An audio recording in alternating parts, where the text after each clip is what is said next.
Je disais que c'est une fierté pour le Sporting de représenter le Maroc sur cette compétition continentale.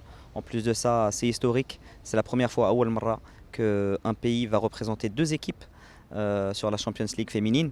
Donc avec la participation des phares et du Sporting, on essayera et on espère donner une très bonne image de notre pays et du football féminin au Maroc. Alors on est tombé dans un groupe assez difficile avec Sundowns qui est vainqueur de la première édition de la Champions League féminine, avec le club local Atlético Abidjan et une équipe de Tanzanie qui s'est qualifiée, qui est championne dans son pays, qui s'est qualifiée dans sa zone, qui a terminé première de sa zone. Donc c'est pas un groupe évident.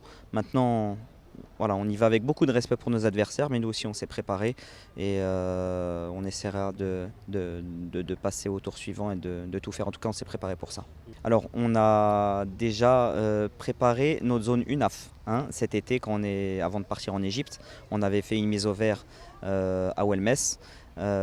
Ensuite, on est parti en Égypte, on a joué l'UNAF, on est revenu, Bdina al Botola. Et depuis le match du Cheb Mohamedia, donc après la troisième journée, on est sur une préparation à 2 entraînements par jour. Donc on essaie vraiment de préparer les filles au mieux. On a ajouté aussi le mercato qu'on a fait cet été avec le recrutement de pas mal de filles de qualité. En quantité aussi, donc je pense que le club a mis tous les moyens nécessaires pour qu'on fasse le meilleur parcours. بالنسبة لتأسيس فريق سبورتينغ الدار البيضاء وتم التأسيس ديالو سنة 2018. من بعد التأسيس تم تحديد مجموعة من الأهداف من بينها الصعود للقسم الوطني الأول والشيء اللي تحقق في أول سنة في القسم الوطني الثاني، وكذلك احتلال المراتب الأولى في القسم الوطني الأول. الحمد لله نفس الشيء تحقق في السنة الأولى ديالنا في القسم الوطني الأول، استطعنا أننا نحتلوا المركز الثالث، وفي ثاني سنة ديالنا في القسم الوطني الأول استطعنا أننا نكونوا الوصيف ديال بطل البطولة الوطنية اللي هو الجيش الملكي، وكذلك وصيف كأس العرش اللي هو الجيش الملكي. الحمد لله لحد الساعة الفريق عنده واحد الاستقرار مالي، اللاعبات كلهم كيتوصلوا بالأجور الشهرية ديالهم والمنح ديالهم.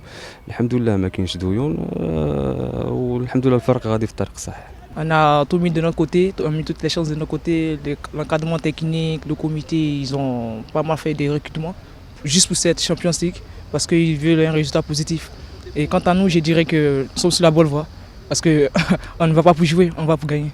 المشاركة ديالنا غادي نزكيوها بنتائج اللي درنا في شمال افريقيا، اللي حنا غادي لهاد البطولة باش نحققوا نديروا واحد المقابلات اللي يكونوا في المستوى ديالنا واللي يشرفوا كرة القدم المغربية. بصح هي أجواء جديدة علينا حيت شمال افريقيا ماشي هي لا تشامبيونز ليغ.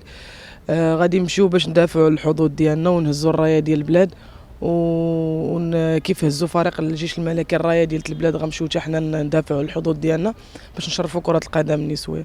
حنا عندنا الفرق حنايا ما كيف غادي نقول لك ماشي ما مبرزطينش معاهم، حنا راسنا معاهم بزاف كلاعبات. هذيك الخدمه ديال الستاف تكنيك ديالنا اللي كيتابع المقابلات ديالهم، كيدير تحليل المقابلات ديالهم. حنا ما علينا الا ندخلوا لاي مقابله كانها نهائي باش نقدروا ندوزوا المربع الذهبي. هي بصراحه غتكون كومبيتيسيون صعيبه علينا او المشاركه لينا. الحمد لله حنا واجدين على اتم الاستعداد. كنحترموا جميع لي زيكيب اللي غادي نتلاقاو معاهم، كيف ما هما موجودين حتى حنا موجودين. غادي نمشيو ندافعوا على الحقوق ديالنا تماك، وغادي نحاولوا نمثلوا الرايه المغربيه على احسن وجه ان شاء الله، كيف ما مثلناها في كاس شمال افريقيا في مصر. وان شاء الله غادي نحاولوا نتقاتلوا باش نمشيو لابعد نقطه ان شاء الله.